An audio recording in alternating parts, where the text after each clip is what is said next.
Welcome, my dear friends and fellow lovers of literature, to another gathering here at Frame Shift, where we treat film and television not simply as entertainment, but as text to be read, pondered over, and pulled apart with the same reverence we bring to a great novel or a long, layered poem.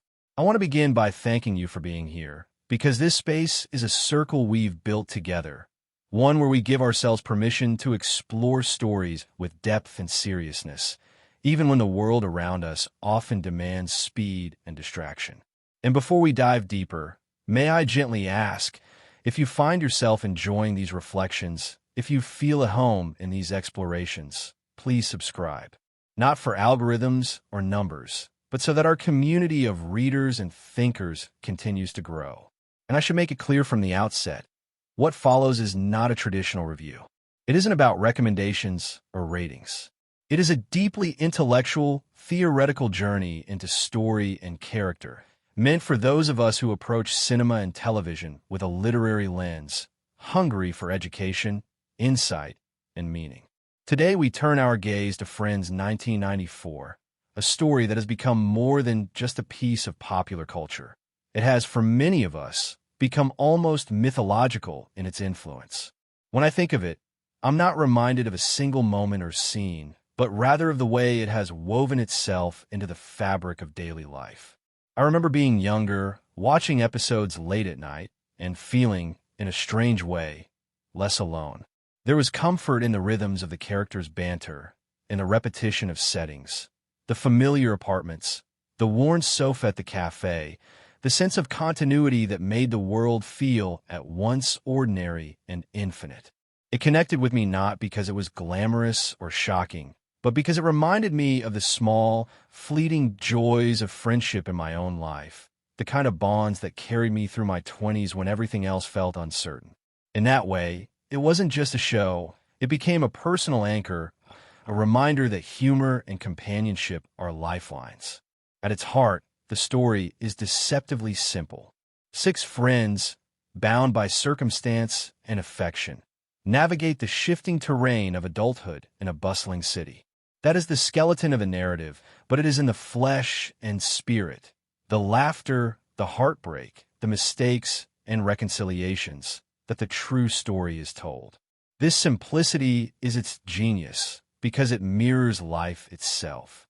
Our own lives are not epic sagas in which every day is marked by grand battles or impossible quests.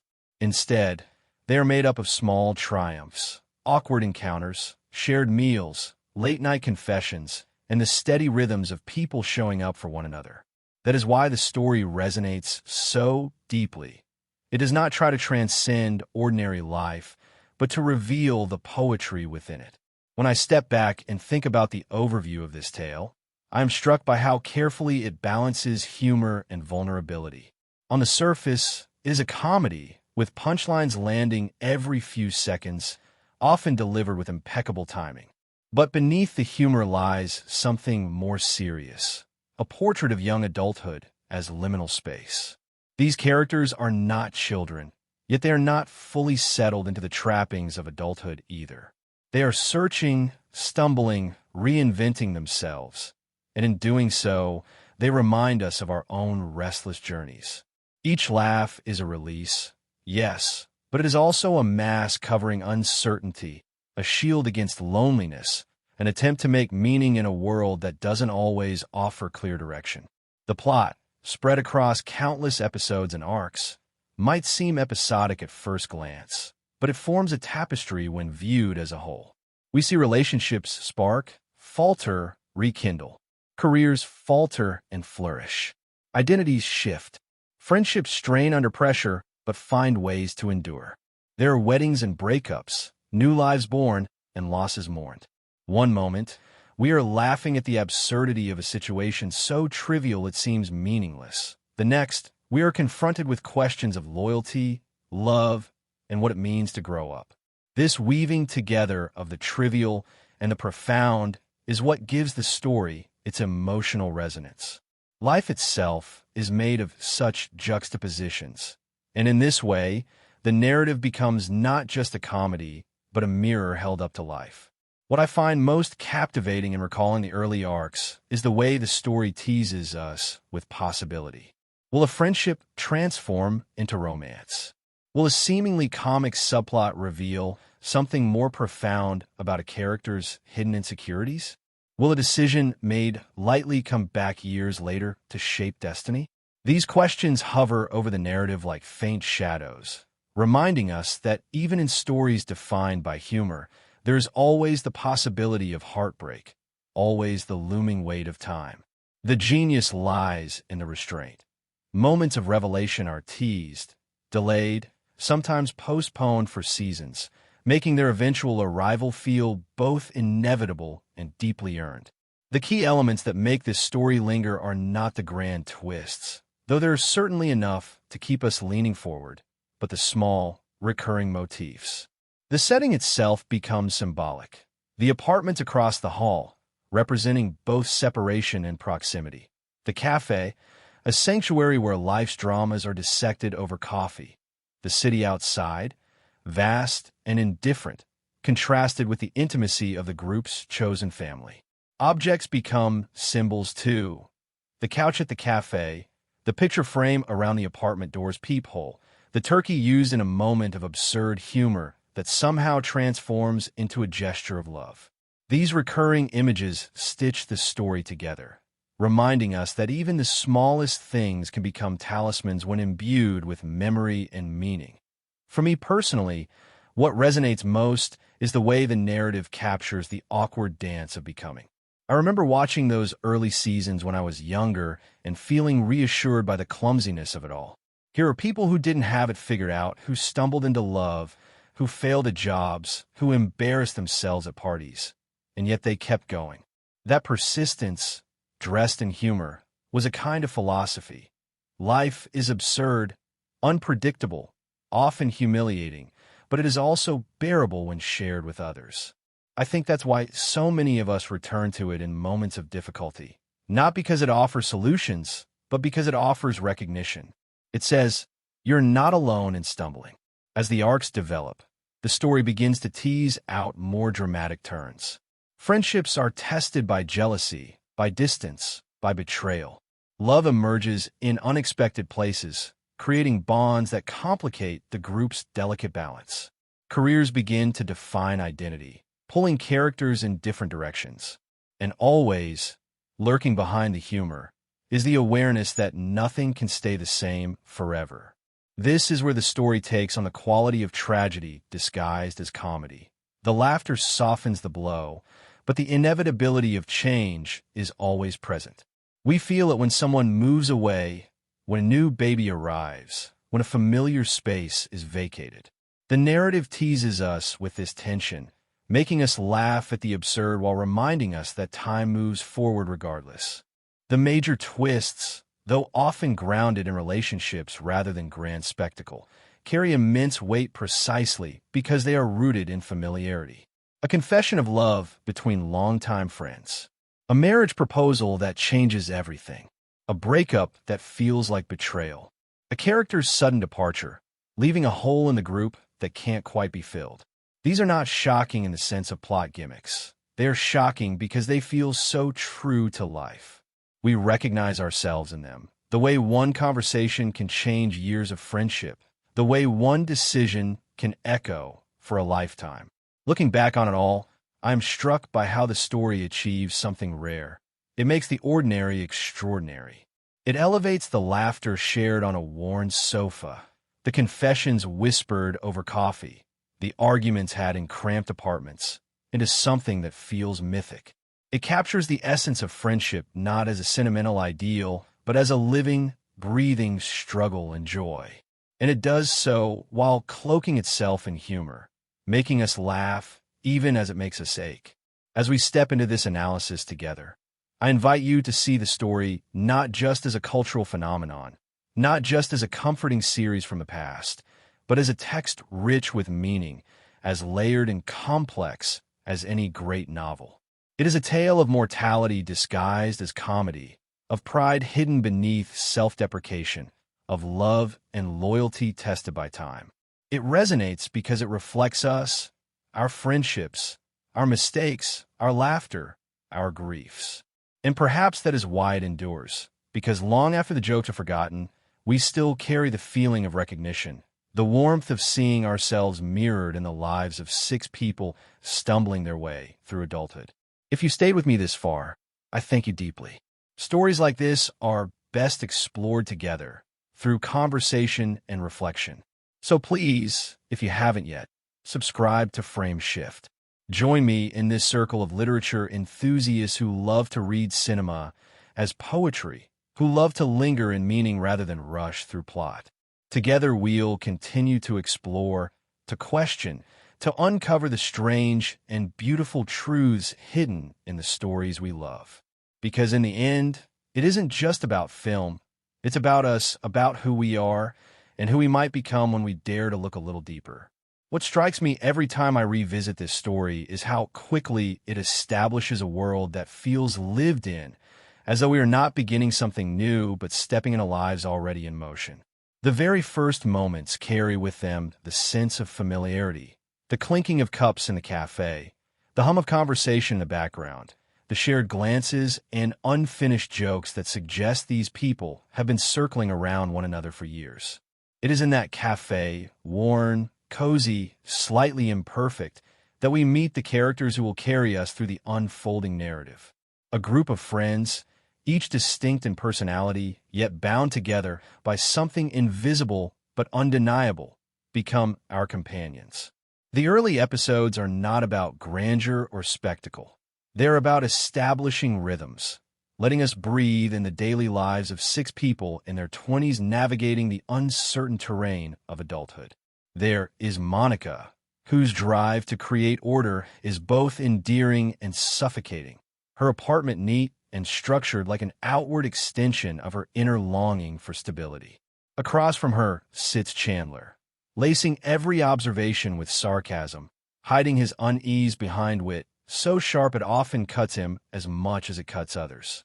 Next to him, Joey, earnest and dim in ways that are strangely luminous, reminding us that simplicity of heart often outweighs brilliance of mind. Phoebe floats through the room like a whimsical spirit, untethered from convention, carrying with her the trauma of her past, yet refusing to be defined by it, choosing instead to invent joy. Ross, tender and awkward, enters already carrying heartbreak, the end of a marriage heavy on his shoulders, his vulnerability raw and disarming. And Rachel bursts into their world in the most dramatic way. Fleeing her wedding, a runaway bride in a soaked dress, suddenly cast adrift and forced to find herself without the safety net she has always relied on. It is in Rachel's arrival that the story finds its catalyst. Up until then, these 5 friends exist in their routines, their lives orbiting one another with a kind of predictable comfort. But the introduction of Rachel shifts the balance. Her presence forces each of them, in some way, to reconsider who they are.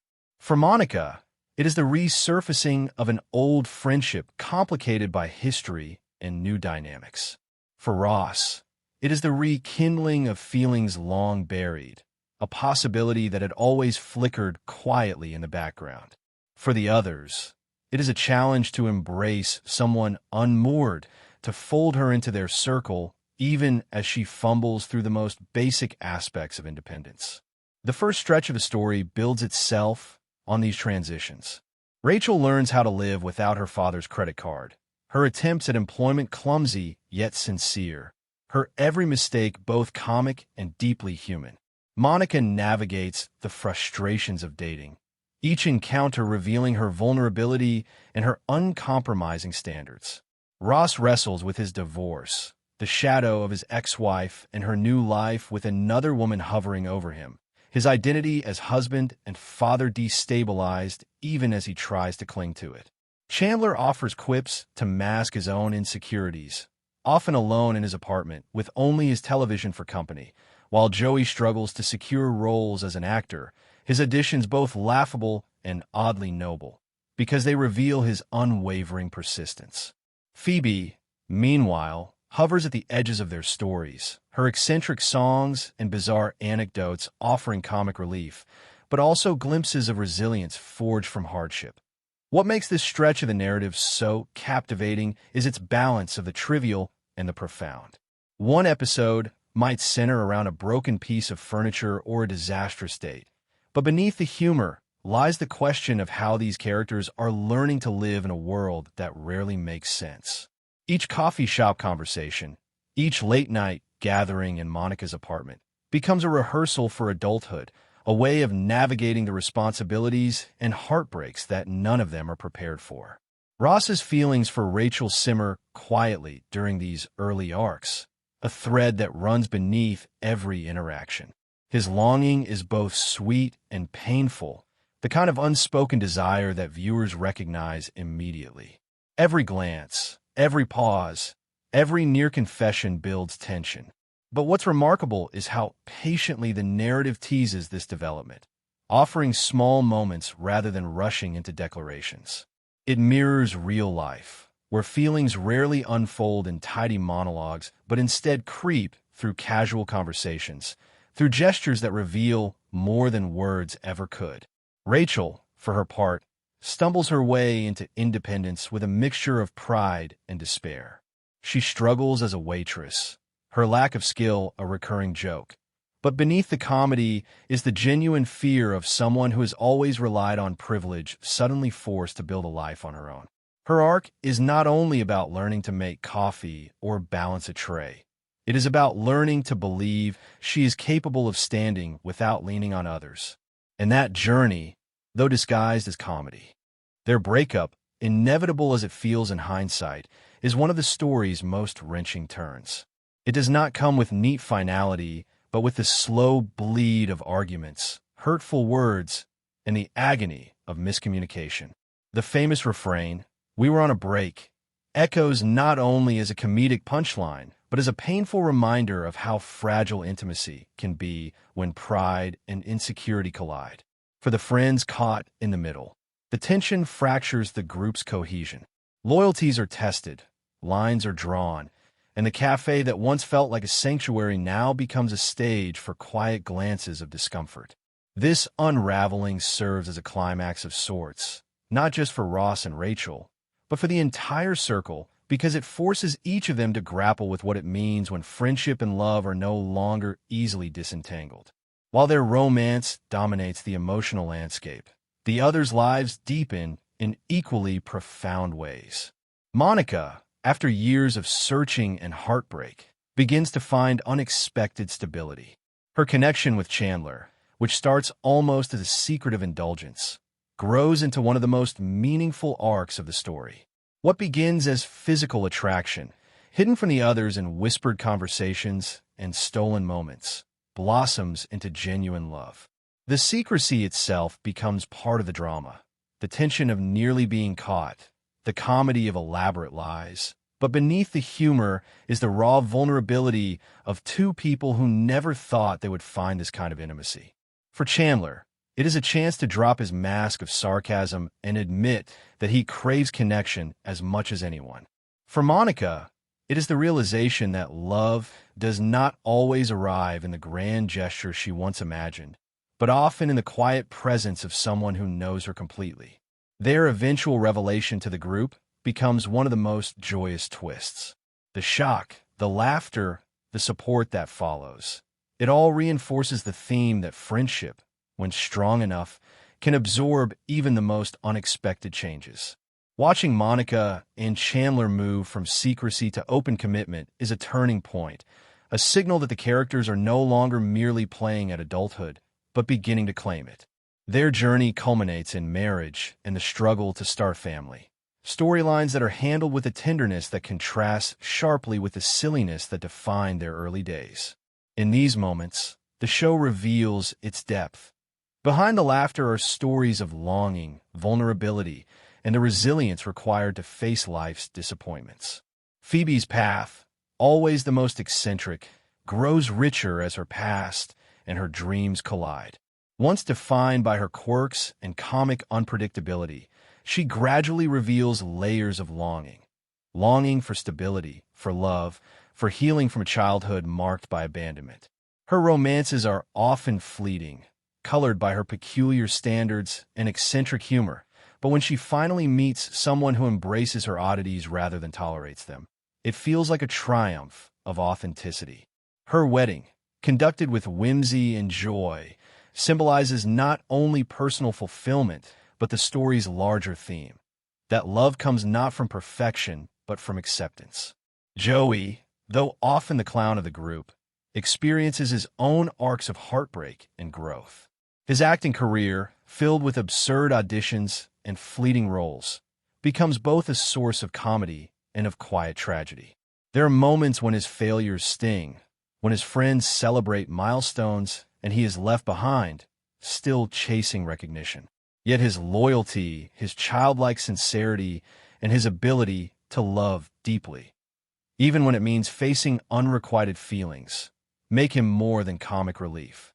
His brief infatuation with Rachel, though controversial within the group, becomes a moment of surprising tenderness, revealing his capacity to care in ways even he did not expect.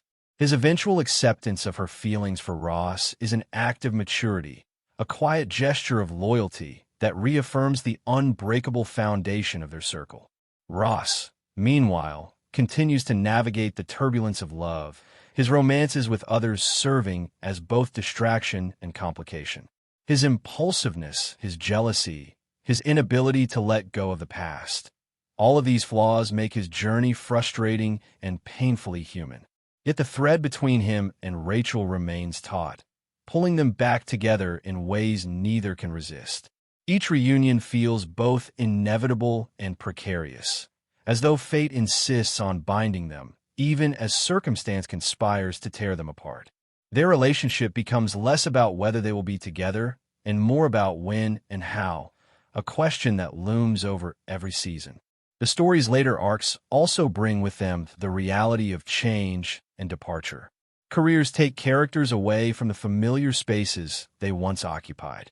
New apartments, new jobs, even new cities threaten the cohesion of the group.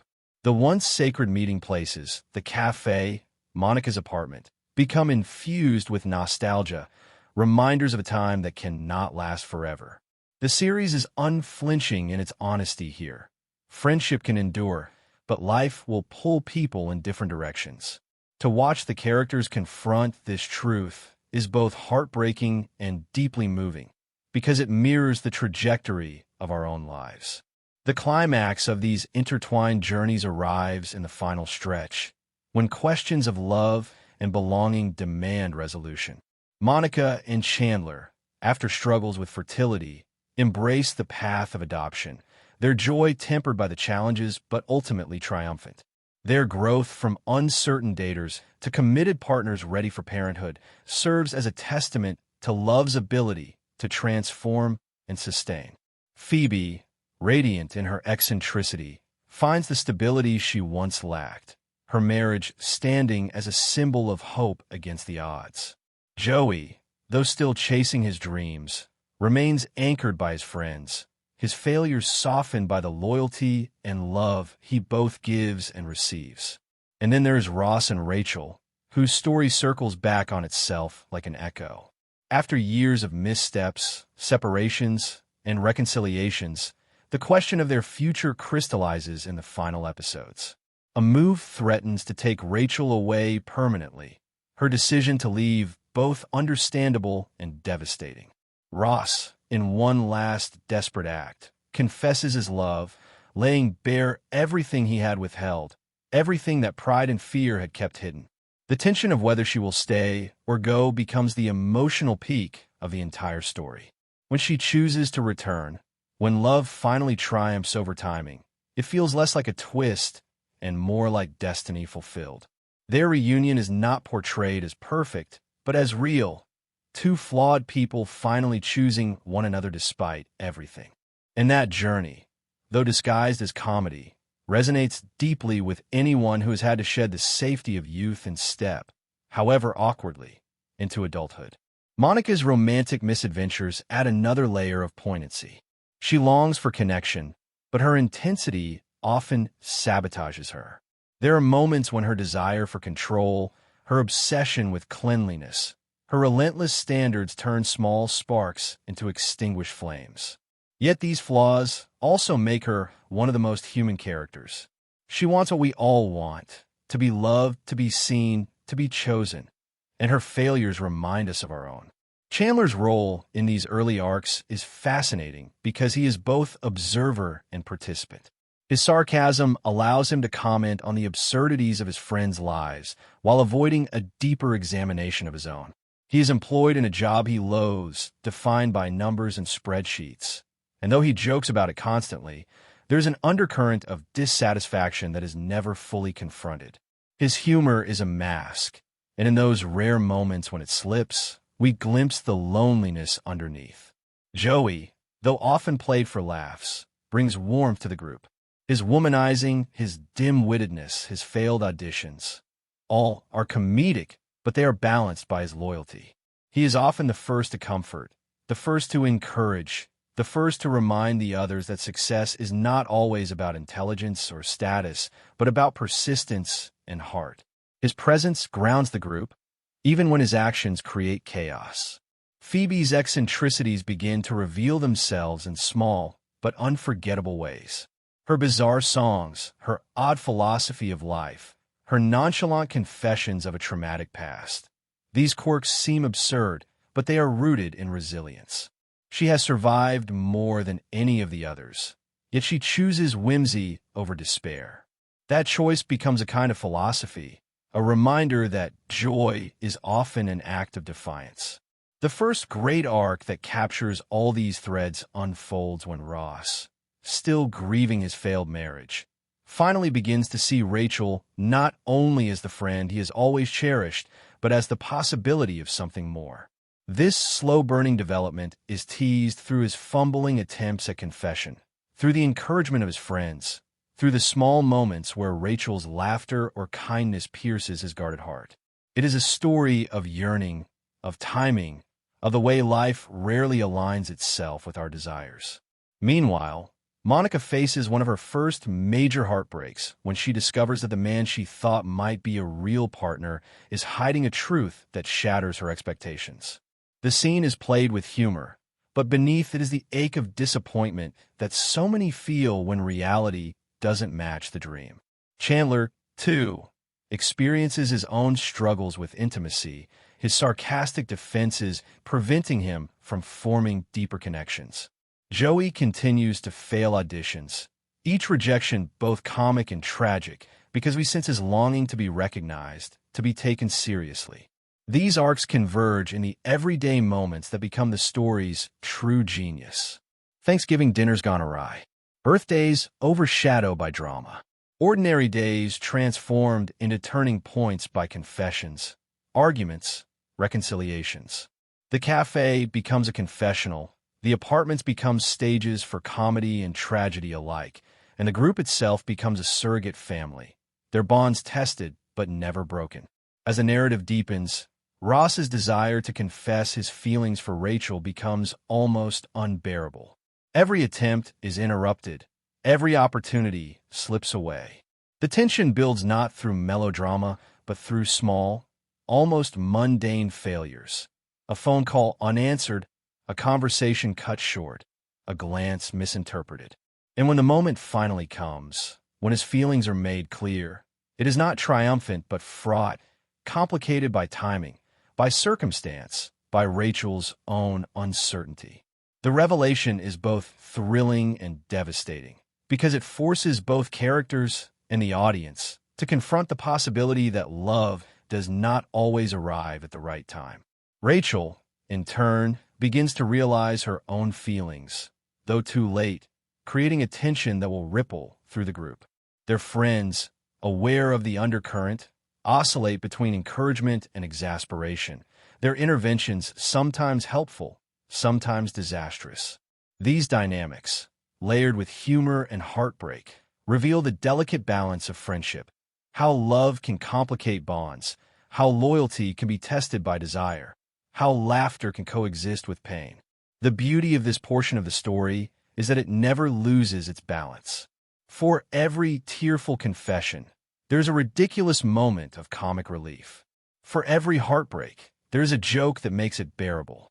This balance mirrors real life, where tragedy and comedy often exist side by side, and it is this truthfulness that makes the narrative so enduring.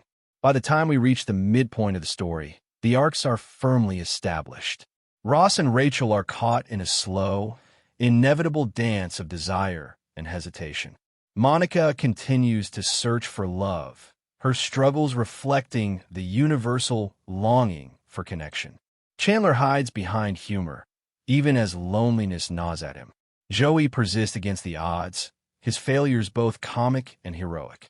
Phoebe floats between their dramas, her eccentricity masking a resilience that often holds the group together. And Rachel, once the runaway bride, now stands on her own 2 feet, still clumsy, still uncertain, but undeniably changed. What has unfolded so far is not a series of isolated episodes, but a carefully constructed tapestry of lives, woven together by humor, heartbreak, and the unwavering bond of friendship. Each moment, no matter how small, carries weight because it reflects the larger truths of becoming an adult, of finding one's place in the world, of learning that the people we choose can become the family we need. And though the story has so much more to reveal, what we have seen already is enough to remind us why it resonates. Because in their laughter and tears, in their triumphs and mistakes, we see ourselves. What begins as a tale of young adults stumbling their way through life slowly shifts into something more layered, more bittersweet, as time asserts itself. The carefree laughter of earlier days remains, but it grows shadowed by choices that carry greater weight. Friendships, once effortless, begin to stretch under the pressure of careers, romances, and the looming truth that nothing stays suspended in youth forever. What makes the later arcs so resonant is not simply the humor that continues to punctuate each moment, but the tenderness of watching characters mature, stumble, and find themselves anew while struggling not to lose one another. The long simmering story of Ross and Rachel reaches its point of eruption. What had once been glances across the room, hesitant conversations, and almost confessions finally explodes into passion. Their first union, built upon years of longing, lands like a victory not just for them, but for everyone who had been holding their breath, waiting for the inevitable. Yet the triumph is fragile. Love, when at last confessed, does not erase the awkwardness of timing, nor the baggage of their individual lives. Their relationship, as joyous as it is, soon reveals cracks. Jealousy, misunderstandings, and the weight of expectations threaten to erode what they fought so long to claim. The beauty of this arc lies in its honesty. Love is not a cure-all, but a complication. The resolution is marked by both endings and beginnings. Monica and Chandler leave to start their family, carrying with them the promise of new life. Phoebe finds joy in the family she creates on her own terms. Joey continues his pursuit of acting, his journey unfinished but filled with hope. Ross and Rachel, at last, stand together, their long and painful dance concluding not with a grand gesture, but with the quiet recognition that love, though imperfect, is enough. The final scene, simple yet profound, takes place in the apartment that has been the heart of their world. The keys are placed on the counter, the friends gathered one last time before scattering into the futures that await them. The weight of that moment is immeasurable, because it is not only the end of their story, but the end of an era for us as viewers. We are reminded that spaces hold memory, that friendships, no matter how strong, cannot remain untouched by time. Yet the promise of enduring connection lingers as they step out into the world, forever changed, but forever bound by what they shared. What makes this conclusion so powerful is its refusal to provide neat closure. Life rarely ties itself into bows, and this story honors that truth. Some dreams are realized, others remain uncertain. Some loves are sealed, others left unfinished. But what endures, above all, is the bond of friendship, the laughter, the heartbreak, the loyalty, the moments of absurdity and tenderness that define their journey. It is this that leaves us in tears, not because the story ends, but because it mirrors our own lives, where friends drift apart yet remain etched into who we are. As the credits roll, we are left with a mixture of grief and gratitude. grief for the end of a story that has become part of our own, and gratitude for the reminder that friendship, love, and laughter are the threads that weave meaning into the fabric of life. And perhaps that is the greatest resolution of all. Not a final kiss or a happily ever after, but the recognition that the moments we share, however fleeting, are what make us human. When we linger on this story, what endures far beyond the episodic humor and the sweep of plot lines are the people themselves. Their quirks, their contradictions, their wounds and triumphs. They are the lens through which everything unfolds, and the reason the narrative feels less like fiction and more like memory. Each character stands on their own, yet together they form a constellation, their lives reflecting one another in ways that make the whole greater than the sum of its parts. Rachel's arc is perhaps the most striking in terms of transformation. She begins as a figure of privilege, a runaway bride whose most pressing crisis in the earliest moments is a maxed-out credit card and a life of dependence she can no longer tolerate.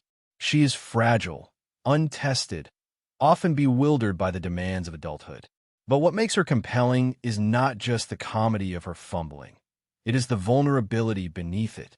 She wants desperately to believe she is capable of surviving on her own terms, even when all evidence suggests otherwise. Over time, her growth is profound. From a clumsy waitress spilling drinks to a professional carving out a career in fashion, she becomes a symbol of resilience. Yet she never loses the contradictions that make her human: her pride, her occasional selfishness, her fear of commitment. Her relationship with Ross embodies these contradictions most vividly: tender yet volatile, destined yet fraught. She is a woman learning that independence and love need not be enemies, but that balancing them requires sacrifice. Her journey mirrors the struggles of countless people who leave behind the safety of childhood expectations to discover the uncertain terrain of identity. Ross, on the other hand, is defined by his longing. From the very first moments, he is presented as a man who has lost, his marriage crumbling, his confidence shaken, his role as father complicated by circumstance. He is tender, awkward, almost painfully sincere. His love for Rachel, lingering since youth, becomes both his defining strength and his Achilles heel. Ross is brilliant, deeply committed to his work as a paleontologist, yet socially clumsy, prone to jealousy, and often sabotaged by his own insecurities. What makes him compelling is the way he embodies contradiction. The intellectual who cannot navigate romance, the devoted father who often fails to balance responsibility with desire, the man who wants stability yet is drawn into chaos by his own flaws. His "we were on a break" refrain becomes more than a joke. It is a distillation of his inability to see beyond his pride. Yet despite his failures, Ross remains sympathetic because his longing is universal. He wants to be loved, to be chosen, to be enough. His arc is not only about romance, but about learning to step out of his own shadow. Monica is the embodiment of control, and yet that control is born from a deep well of insecurity.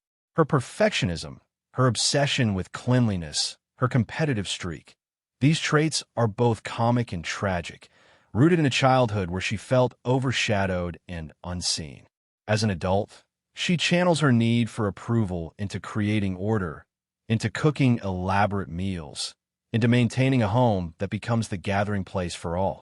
Monica longs for love with a ferocity that often sabotages her attempts, her intensity overwhelming potential partners. Yet when she finds true connection with Chandler, we see a softer side emerge. Her journey into marriage and the struggle for motherhood reveal her vulnerability most poignantly, reminding us that beneath her fierce drive is a woman who fears being forgotten, who fears that her love will never be enough. Monica represents the tension between strength and fragility, between control and surrender, and her presence in the group provides both stability and the occasional eruption of chaos when her insecurities surface. Chandler is the Joker, the one who coats every truth in sarcasm, every wound in wit. At first, he seems to exist only to provide levity, his quips punctuating the group's dramas with impeccable timing. But as the layers peel back, we discover the pain beneath the humor. A fractured family, a childhood marked by neglect and ridicule, an adulthood haunted by fear of intimacy. His jokes are armor, his deflections a survival mechanism. Yet it is precisely this vulnerability that makes him beloved. His journey with Monica reveals his capacity for commitment, for love that is tender and enduring. Watching Chandler grow from a man terrified of responsibility into a devoted husband and father is one of the story's most moving transformations. His humor never disappears, but it shifts from a weapon to a gift, from defense to expression. Chandler reminds us that laughter can be both a shield and a bridge, a way to survive pain and a way to reach out for connection. Joey is, in many ways, the simplest of the group, and yet simplicity does not mean shallowness. He is defined by his warmth, his loyalty, and his capacity for joy. His pursuits, acting, romance, food, are often comic in their failures, but they are pursued with sincerity. Joey's dim-wittedness is played for laughs, but his heart is never in question. He is the one who will defend his friends fiercely, who will offer comfort without judgment, who will forgive even when hurt. His career struggles provide moments of pathos as we see the gap between his dreams and his reality. Yet his persistence is admirable. Perhaps the most surprising element of his arc is his capacity for love. His feelings for Rachel, though ultimately unrequited, are treated with tenderness, revealing a depth that transcends his reputation as a womanizer. Joey embodies innocence within the chaos, reminding us that kindness and loyalty are virtues as vital as intellect or ambition. Phoebe is the wild card, the eccentric whose every action defies convention. She is whimsical, bizarre, and often hilarious, her songs about smelly cats and her odd philosophies offering absurdity that lightens even the heaviest moments. Yet beneath her quirks lies a past darker than any of the others. Abandoned, orphaned, left to survive on the streets, Phoebe has endured more pain than she reveals. Her humor, her eccentricity, her flights of fancy are not simply quirks. They are acts of resilience. She chooses whimsy over despair, creativity over bitterness. Her arc is one of healing, of finding love and stability without sacrificing the essence of who she is. When she finally marries, it is not a surrender to normalcy, but an affirmation of her uniqueness, embraced by someone who loves her not in spite of her oddities, but because of them. Phoebe is a testament to survival, to the possibility of joy even after trauma, to the power of refusing to be defined by the wounds of the past. Together, these 6 characters form a circle that becomes its own symbolic family. Each brings something essential. Rachel, the journey of independence. Ross, the longing for love. Monica, the need for stability. Chandler, the humor that shields pain.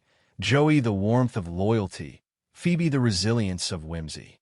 Their interactions are as revealing as their individual arcs.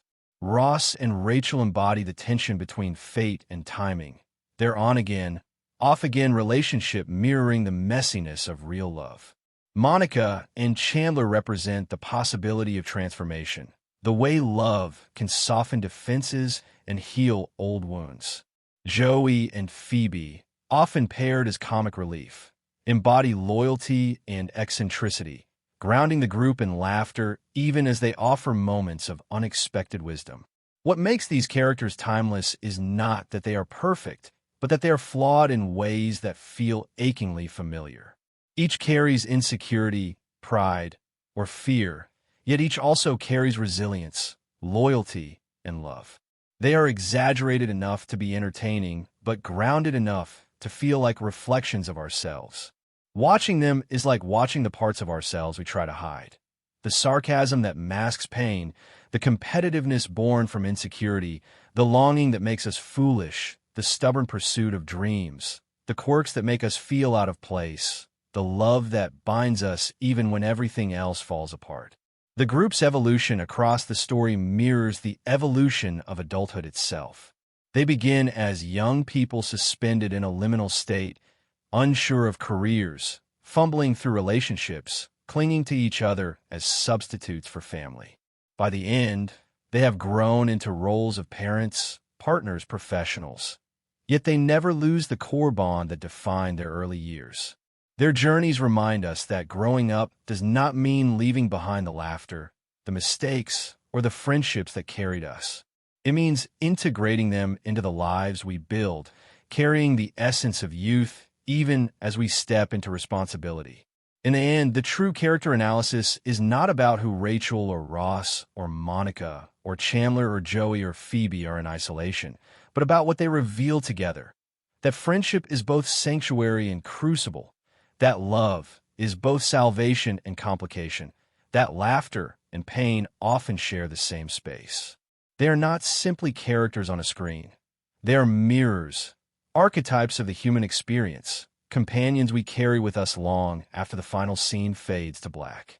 There's always something deeply enchanting about peeling back the curtain of a story that feels as though it's always existed in our collective imagination. When a show or film becomes so woven into the cultural fabric, it's easy to forget that what we see on screen is only the finished surface, smooth and polished, hiding the bumps, accidents, and peculiarities that occurred while it was being made. For this story, the strangeness of its behind-the-scenes life is almost as fascinating as the narrative itself. Each odd fact, each unexpected production hiccup, feels like another piece of lore, adding texture to the myth. The finished series is seamless, but its creation was filled with detours, surprises, and little-known quirks that make the world behind the cameras just as compelling as the one in front of them. Perhaps the strangest fact of all is how close the show came to never existing in the form we know. When the idea was first pitched, it wasn't met with universal enthusiasm. Executives doubted whether audiences would care about six young people simply sitting around talking, navigating careers and relationships without any grand, high-concept hook. Several versions of the pitch floated around under different titles, none of which carried the warmth and simplicity of the final name. One working title was so awkward that it's hard to imagine anyone ever falling in love with it. Yet, through persistence, rewrites, and a stroke of luck, the concept eventually found its footing. What began as a risky, uncertain idea grew into one of the most beloved cultural touchstones in television history. The strange truth here is that the phenomenon we take for granted was, at its birth, almost dismissed as too small, too ordinary to matter. Casting, too, was filled with odd twists of fate.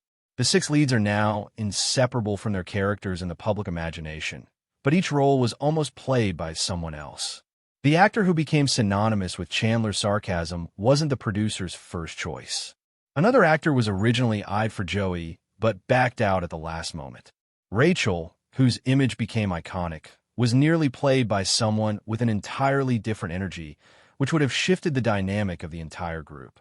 Monica's role, too, was contested, with other actresses auditioning who might have brought a more restrained or more comedic tone.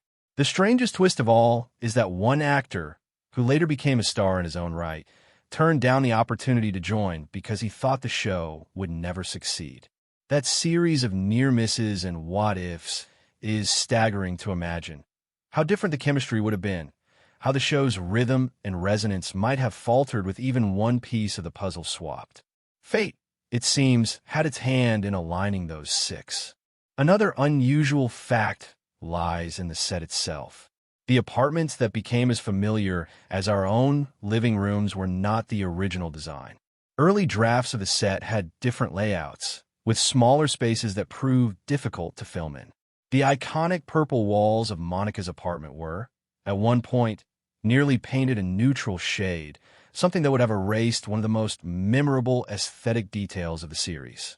A production designer reportedly fought to keep the bold color, insisting that it would stand out in viewers' memories. He was right. The shade of purple became almost symbolic, a backdrop for countless conversations, heartbreaks, and jokes. The choice was unconventional, even strange at the time, but it transformed into one of the most enduring visual imprints of the show. One of the quirkiest behind-the-scenes truths is how the actors themselves often influence the storylines in unexpected ways. During rehearsals, if one of them improvised a joke or delivered a line with a particular twist, writers would sometimes rework entire scripts to highlight that energy. There are moments in the show that fans quote endlessly that were, in reality, born of accidents. Lines flubbed and then delivered again with charm. Gestures that weren't scripted but felt too natural to cut. The strangeness lies in the collaborative alchemy between writers and actors. Though the series was meticulously scripted, it left space for spontaneity, and those spontaneous sparks became some of its brightest lights. The live audience also shaped the show in peculiar ways. Unlike many productions, each episode was filmed before an audience, whose laughter was real, not canned. Sometimes that laughter lasted so long that entire takes had to be reset, delaying filming by hours. Other times, jokes that the writers thought would land fell flat, leaving uncomfortable silences. In such cases, scenes were rewritten on the spot, lines replaced, new jokes tested. This process meant that the audience was not just a spectator, but almost a participant in crafting the humor. One particularly strange anecdote tells of a scene that had to be filmed multiple times because the audience refused to calm down after a shocking twist, their cheers and applause drowning out the dialogue. In that way, the show was both performed and created in real time, shaped by the energy of strangers reacting in the moment. Not every behind-the-scenes occurrence was joyful, of course. The actors endured grueling schedules, with filming days stretching into the early morning hours. There were also the infamous negotiations over pay, a strange and unprecedented moment in television history when the 6 leads banded together to demand equal salaries. At the time, this was considered a risky move, but their unity paid off, securing them not only record-breaking contracts, but also a legacy of solidarity. This decision, strange for the industry then, reshaped how ensemble casts were treated, setting a precedent for future shows. Another odd tidbit lies in the props. Some items became so iconic that fans assumed they had been planned with deep symbolic meaning. But in truth, they were accidents. The picture frame around the peephole in Monica's apartment door, for instance, was originally a broken mirror. Instead of discarding it, the crew repurposed it, and it became a visual hallmark of the series. The sofa in the cafe was not a carefully chosen piece, but a random find from studio basement. These strange coincidences transformed ordinary objects into symbols that fans would later seek out in replicas and memorabilia. There were also mishaps that nearly ruined important moments. In one famous scene, a character was supposed to deliver a heartfelt line, only for a prop to malfunction mid-shot, causing the cast to break into uncontrollable laughter. Rather than scrapping the take, the writers reworked the scene, leaning into the humor, and the resulting moment became a fan favorite. These mistakes, born of imperfection, gave the show some of its most beloved beats. Even stranger are the superstitions that grew among cast and crew. Some believed that certain studio rituals, like clapping 3 times before taping, brought good luck. Others swore that a particular corner of the set was cursed, since props placed there seemed to break more often than anywhere else. Whether these quirks were true or simply the product of exhausted imaginations, they became part of the lore, whispered about during long shooting days, adding to the mythology of the production. There's also the fact that the popularity of the show created ripple effects that startled even the creators. Hairstyles worn by the characters sparked global trends, with salons flooded by requests to replicate them. Fashion choices, once seen as quirky or impractical, suddenly became mainstream. Even phrases from the dialogue leapt into everyday conversation, altering the way people spoke. The strangest part of this phenomenon is that none of it was planned. The creators were often baffled to see minor details turn into worldwide obsessions. They set out to tell a story about friendship and ended up shaping culture itself. The finale brought its own unusual challenges. Keeping the ending secret was nearly impossible, with paparazzi and leaks threatening to spoil the surprises. Scripts were guarded with extraordinary measures, and even some members of the crew were kept in the dark about the final twists until the day of filming. The actors themselves struggled with the weight of the moment, knowing they were saying goodbye not only to their characters, but to a chapter of their lives. One strange and touching fact is that after the final scene was filmed, the cast lingered on the set for hours, walking through the apartments, touching the walls, sitting on the furniture, as though they were saying goodbye to a home. Audience members who witnessed it described the silence as almost sacred, broken only by the occasional laugh through tears. There are countless other small, peculiar stories. A cat that wandered onto the set during filming and was written into a subplot. A technical glitch that caused an entire day's footage to be unusable, forcing the cast to redo scenes they thought they had finished. Fans who discovered filming locations and camped outside for days, creating disruptions but also adding to the electric energy. Crew members who smuggled props home as keepsakes, some of which now sit in museums or private collections, cherished as relics. When I look at all these facts together, what stands out is the strangeness of creation itself. What we see as polished, inevitable, almost mythic was behind the scenes, messy and fragile. Castings that almost failed, props that almost broke, jokes that almost didn't land, negotiations that almost collapsed the show. Each moment could have altered the trajectory entirely. And yet, through a mixture of chance, persistence, and the strange alchemy of human collaboration, it all came together. Perhaps that is why the story resonates so deeply. Not just because of the laughter and tears it gave us, but because it's making mirrors life itself. Messy, unpredictable, filled with accidents that somehow become meaning. The strangest fact of all may be that this tale of 6 friends in a city, told with humor and heart, was never inevitable. It was fragile, precarious, stitched together by choices and accidents. And yet, against all odds, it became timeless, a reminder that even the strangest detours can lead to something unforgettable. When we think about this story, it's tempting to recall only the laughter, the jokes delivered with razor precision, the banter that flowed so naturally it seemed unscripted, the absurd moments that entered our collective vocabulary. But beneath the surface of comedy lies a structure of carefully woven events, each of which carries weight beyond its immediate humor. To read the narrative critically is to recognize that every wedding, breakup, argument, and reconciliation is not only a plot device, but also a cultural moment, a reflection of how we understand friendship, adulthood, and love. The events of the story resonate because they speak to something larger than themselves. The longing for connection, the inevitability of change, and the fragile ways we build meaning in a chaotic world. The first great event, and perhaps the most defining, is Rachel's arrival at the cafe in her wedding dress. On one level, it is a comedic spectacle, a runaway bride barging into the lives of people who seem, at first, to have little to do with her. But looked at critically, this scene is more than just a funny entrance. It is the narrative's inciting incident, the moment when the group of 5 becomes 6, when the static equilibrium of their lives is jolted into motion. Rachel's escape is also symbolic. It represents the rejection of a predetermined path, the courage or desperation to walk away from comfort and into uncertainty. Her soaking wet gown, trailing water across the cafe floor, becomes a visual metaphor for shedding one identity and stepping into another.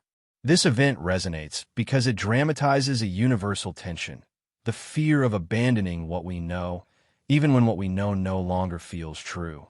Ross's divorce and his revelation that his ex-wife is now with another woman form another pivotal event. Again, the moment is played with humor, but its critical weight cannot be ignored. In the mid-1990s, portraying a same-sex relationship on mainstream television was both daring and controversial. By weaving this into Ross's story, the show acknowledged changing social landscapes, while also grounding Ross's heartbreak in a deeply human fear, the terror of being replaced, the humiliation of rejection. For Ross, This event becomes the foundation of his awkward vulnerability, the source of his fumbling attempts at love. For the audience, it broadens the thematic scope, reminding us that comedy can be a vehicle for exploring cultural change. The ongoing tension between Ross and Rachel builds slowly but erupts into one of the series' most iconic events, their first kiss. From a critical perspective, this moment is not just the culmination of longing, but also a commentary on the narrative power of delay. For seasons, the writers teased the possibility, allowing the audience to invest emotionally, to project their own desires and frustrations onto the characters. When the kiss finally arrives, it lands not merely as a romantic gesture, but as a cathartic release, a payoff for the emotional labor of waiting. Yet its resonance lies in its imperfection. The kiss does not resolve their tension. It complicates it, making clear that love, once realized, does not solve but intensifies the struggles of timing, pride, and insecurity. Though we were on a break, conflict becomes one of the story's defining events, a phrase that entered cultural discourse and sparked debates that outlived the series itself. On the surface is a comedic refrain, an excuse repeated ad nauseum. Critically, though, it represents the fragility of language in relationships, the way a single phrase can encapsulate irreconcilable perspectives. Ross's insistence and Rachel's rejection of it highlight not only their personal incompatibilities, but also the broader human struggle to reconcile subjective truths. The break is less about infidelity than about communication, about the impossibility of aligning two narratives into one. Its impact on reception was enormous. Fans argued passionately over who was right, revealing how invested audiences had become in the authenticity of these fictional relationships. This event underscores the thematic resonance of miscommunication. That love often fails not because of lack of feeling, but because of the words we choose, the silences we allow. Monica and Chandler's relationship is another critical event, though it unfolds gradually. Initially played for shock and humor, their secret tryst discovered, their awkward attempts to conceal the truth, it evolves into one of the most stable and tender arcs of the entire series. From a critical lens, their union represents the theme of unexpected love, the idea that intimacy often blooms not from grand passion, but from familiarity, from friendship deepened into something more. Their eventual marriage becomes one of the story's climactic moments, symbolizing not just personal happiness, but the maturation of the group as a whole.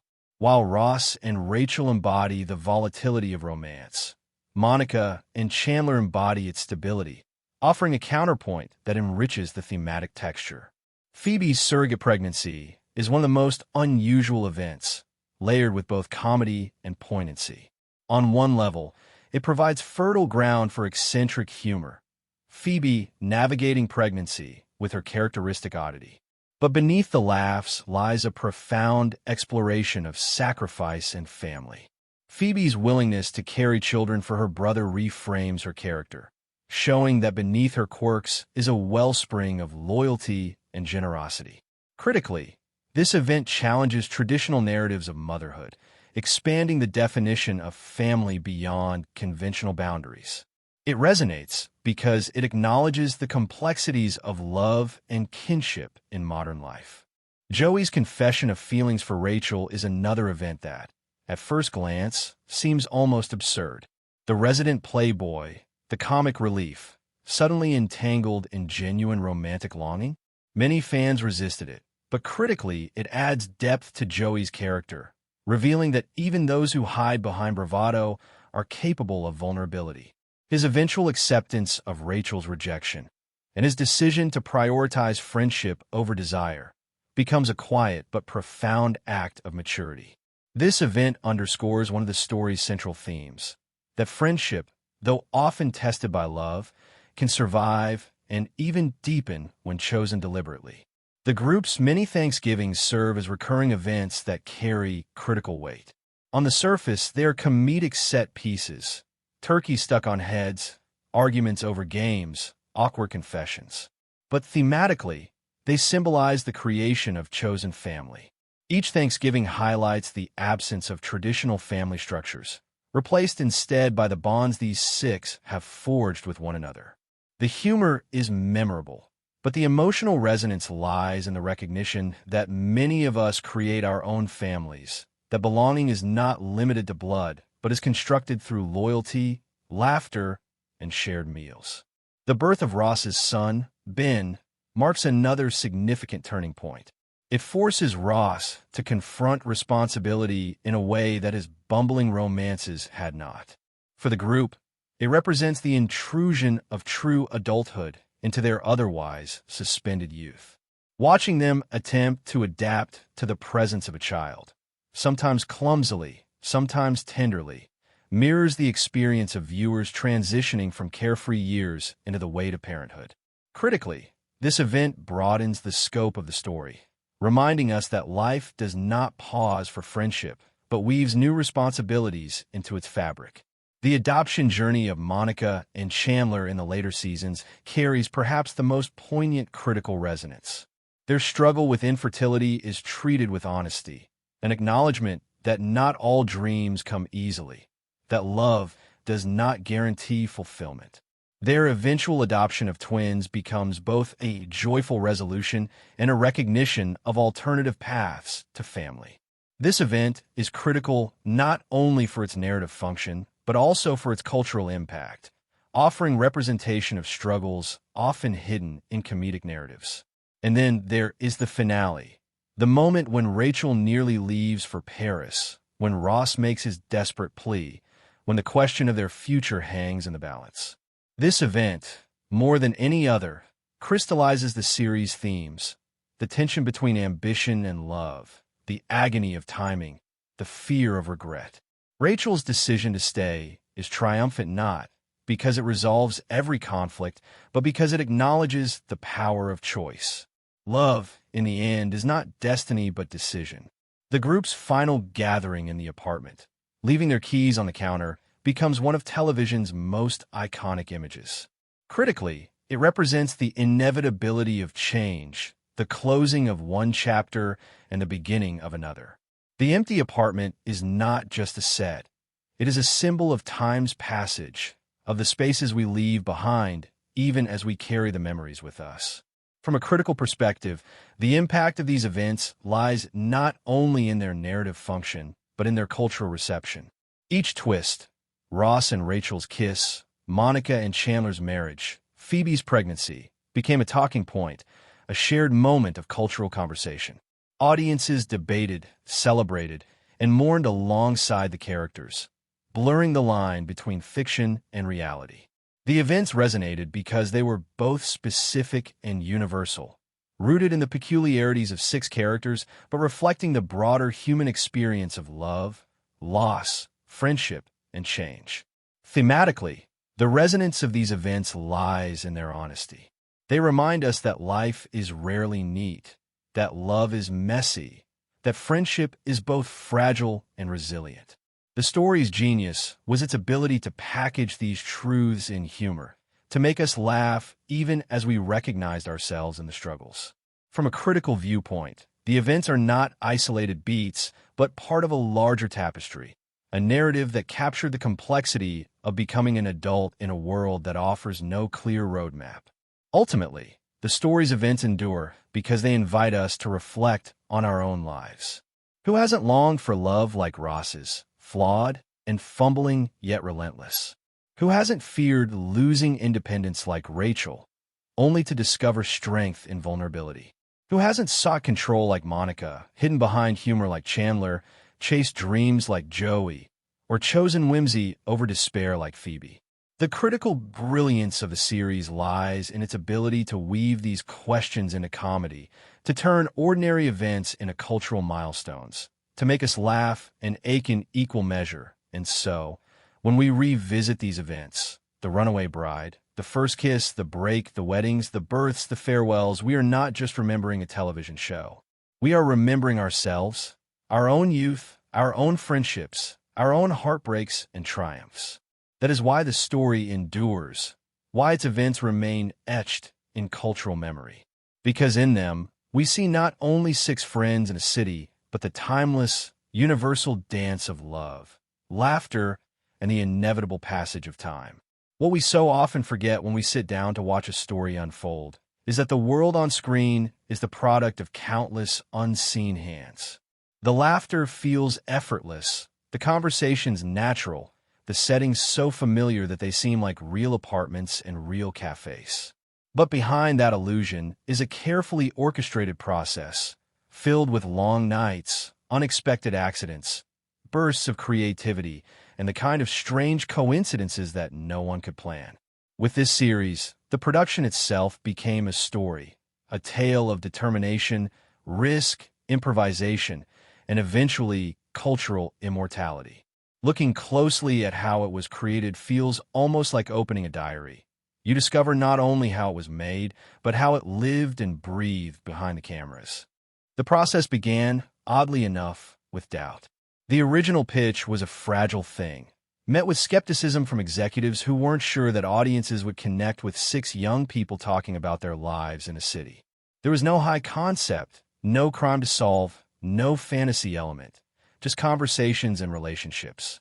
Several other projects were competing for attention, many flashier, many seemingly safer bets. Yet the creators held on, reworking scripts, reshaping characters, refining dialogue until the vision felt sharp enough to stand on its own. What they insisted on, above all else, was authenticity. The characters had to feel like people we might know, the humor had to spring from truth, and the world had to feel lived in rather than manufactured. That insistence became the cornerstone of the entire production. Casting brought its own labyrinth of uncertainty. The 6 faces that eventually became iconic were, at first, far from inevitable. Rachel's role was offered to more than one actress before fate aligned it with a woman who made it iconic. Monica, too, was almost played with an entirely different energy by another contender. Chandler's role was even more precarious. One actor considered for it had scheduling conflicts, while another nearly walked away. Joey was nearly cast as a much sharper, less endearing character, which would have changed the chemistry of the group entirely. The creators often reflected later on how extraordinary it was that the final ensemble came together at all. Their chemistry, once formed, felt inevitable, but in truth it was a razor's edge away from collapsing. Once the cast was set, rehearsals began, and here the filmmaking process revealed its true strangeness. Unlike many shows, this one relied heavily on live audiences during filming, which created both energy and chaos. Writers would bring their scripts to rehearsals, but if jokes fell flat with the actors or during early runs, they were rewritten on the spot. Sometimes entire storylines were altered within a day, lines replaced minutes before taping. The actors learned to adapt quickly, memorizing new dialogue almost instantly, while the crew scrambled to adjust camera angles and blocking. The presence of a live audience added another layer. If a joke didn't land, it wasn't just a disappointment. It was proof that something needed to change immediately. In this way, the audience wasn't just watching. They were participating in the creation of the show. The set itself became a character. Monica's apartment, with its bold purple walls, nearly never happened. The production designer fought against initial plans for a more neutral palette, insisting that the walls needed to stand out. That strange, unorthodox choice became iconic, the backdrop for some of the show's most unforgettable moments. The couch at the cafe was another happy accident. It was found in a studio basement and repurposed. No one expected it to become the visual anchor of so many scenes, yet it ended up as one of the most recognizable props in television history. Even the picture frame around the peephole on Monica's door was a mistake. Originally a broken mirror, it was salvaged and reframed, transforming into one of the series' most beloved visual quirks. Filming days were grueling, despite the lightness of what appeared on screen. A typical day stretched from morning rehearsals through rewrites, then into late-night tapings. The 6 leads often joked that they lived on coffee and adrenaline, collapsing in exhaustion after the audience left. Crew members became adept at fixing props and costumes on the fly, buttons popping off shirts, sets breaking mid-scene, even food props going wrong. In one instance, a Thanksgiving turkey was so heavy that it nearly caused injury during a gag. The solution was to hollow it out and refashion it to look whole while being manageable for the actor. These small details, invisible to viewers, reveal the physical demands of even the simplest comedic beats. Improvisation played a far greater role than most audiences realize. Though the scripts were meticulously crafted, the actors often found moments that weren't planned. A mispronounced word, a gesture of frustration, an unexpected pause. Many of these made it into the final cuts. Writers quickly learned to trust the actors' instincts, allowing them space to shape their characters. This collaboration blurred the line between script and performance, creating a kind of living text that evolved each week. Some of the most quoted lines in the show's history were not on paper, but were born in the heat of the moment, sparked by chemistry and timing. Superstitions grew among the crew as the years passed. One director believed that tapping the studio floor before filming began brought good luck. Others swore by ritual coffee runs from the same shop, believing a change in caffeine would disrupt the show's rhythm. Certain props developed reputations. One lamp was considered cursed because it fell over so many times during tapings. These rituals and beliefs, though unspoken, became part of the culture of the set, a reminder that even in professional production environments, people cling to strange comforts when the stakes are high. The negotiations over salaries became their own saga, and in some ways, their own form of production. The six leads made the unprecedented decision to band together, refusing to accept unequal pay. At the time, this was considered radical and risky.